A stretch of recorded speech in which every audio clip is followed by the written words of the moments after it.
Ayan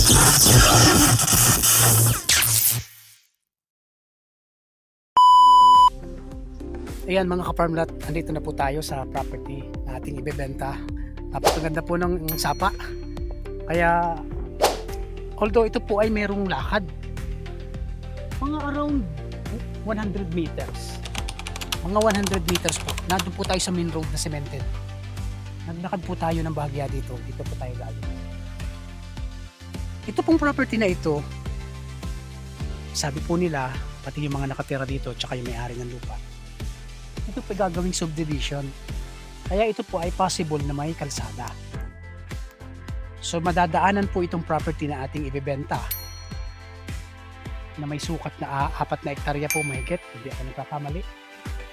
At ito po ay meron din po i-develop na gagawing resort na didikit din po sa property. So marami po ang chance, malaki ang chance na magkakaroon ng kalsada rito. Kaya magiging accessible po ang property na ating ibebenta ngayon. So tara po, tingnan po natin yung property na ating ibebenta at napakaganda po. May sapa po ito. May mga tanim din naman po ng mga niyog. Tara po. So ayan, dito po tayo galing. Naglakad po tayo ng bahagya, mga 100 meters po yan buhat sa main road. At yan po ay may unang lote. So ito po yung pinaplano rito ng kalsada na subdivision. Ito na po ang property. Ito pong sapa na ito ay nasa loob po ng property na ating binibenta. At ang ating pong palatandaan ay ito po. Yan pong puno na may X na yan. Itong puno ng bangkal. So ito po yung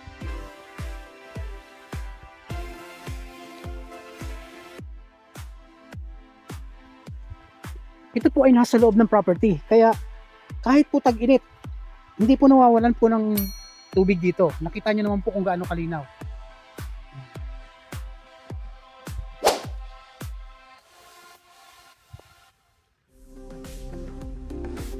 Papunta ba ron?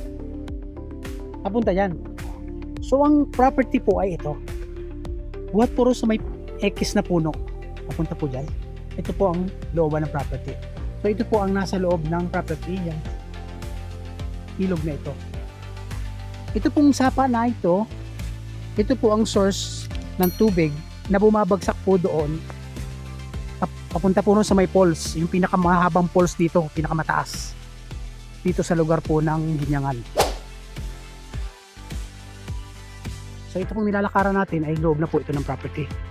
May bakod po siya dahil mayroon po siyang mga taniman dyan, may mga mais. So, mais po yan. So ito yung ilog. Sarap ng tubog ng kalabaw. Sarap ng tubog ng kalabaw. Nagsiswimming yung kalabaw. Ayun. Yeah.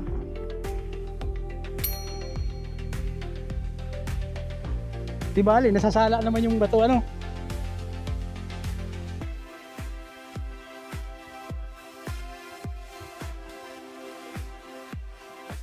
Yung pasok yun. So ito po ang loob ng mga pati ha. Mabababa pa lang po ang mga niyog na tanim. Pero mayroon pong matataas na rin po dyan. Sige po, iikutin po natin yung area.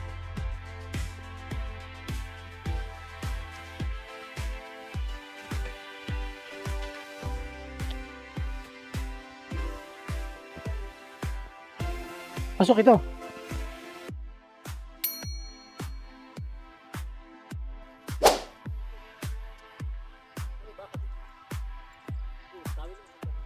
Oo nga no, ayun, may X na yun na puno.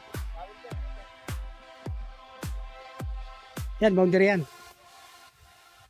Ito po, boundary na po ito. May bakod po ito.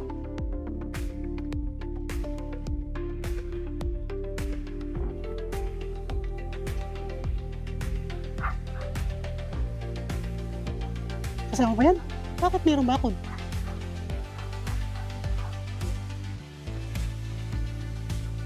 So ito po, may mga niyugan po pala. Kasama po pala itong loob na ito. Siguro nilagyan nila ng hayop. Ha?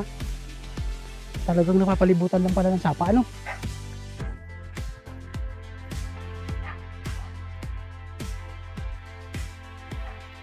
bahay.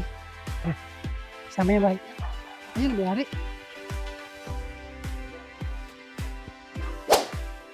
Ang dami po siyang mga tanim. Tulayin, ayun po. Sipag po magtanim. Kaya ng boundary. Ay, may mga kalamansi po. Ay, daming tanim na kalamansi. Ha? At yan. Ay, tataas na po ng mahogany. Oh, dami pong hardwood. Mangga. Marami pong mangga na tanim. Sagana po sa bearing fruit. Ito po ay mahigit 4 hectares. Parang nakapartition na yan, oh. Sabi yan. Hayop lang ano.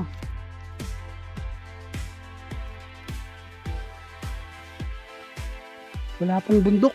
Ito po ay 100% flat.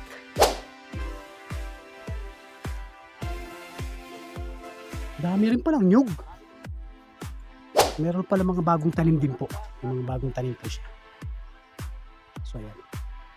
Ayun, may mga malalaking mahogan na po. Pwede nang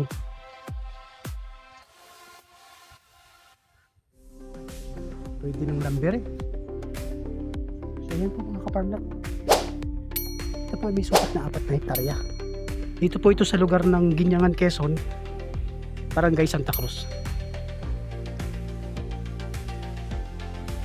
Ayan po, malaking puno. So ayan, kaya malaki po ang chance dito na magkakarsada po dito mismo sa property papunta. Yan, malaki na po ang mga mahogany.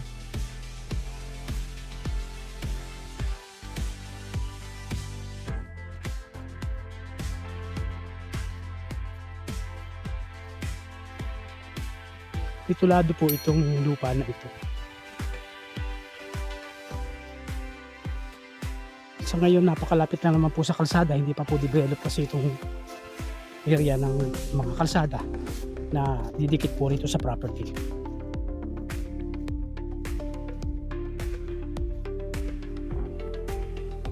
Wow!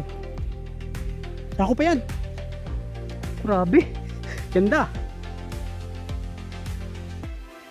Yan, dami pong mga talagang manggang tanim. Eh. Lalaki po ng mga manggang tanim.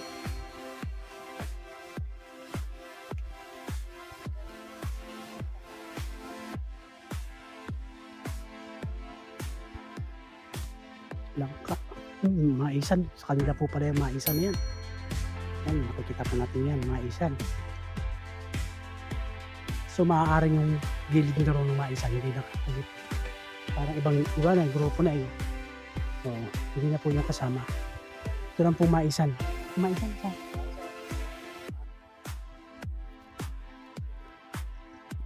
So yan mga ka-farmlat.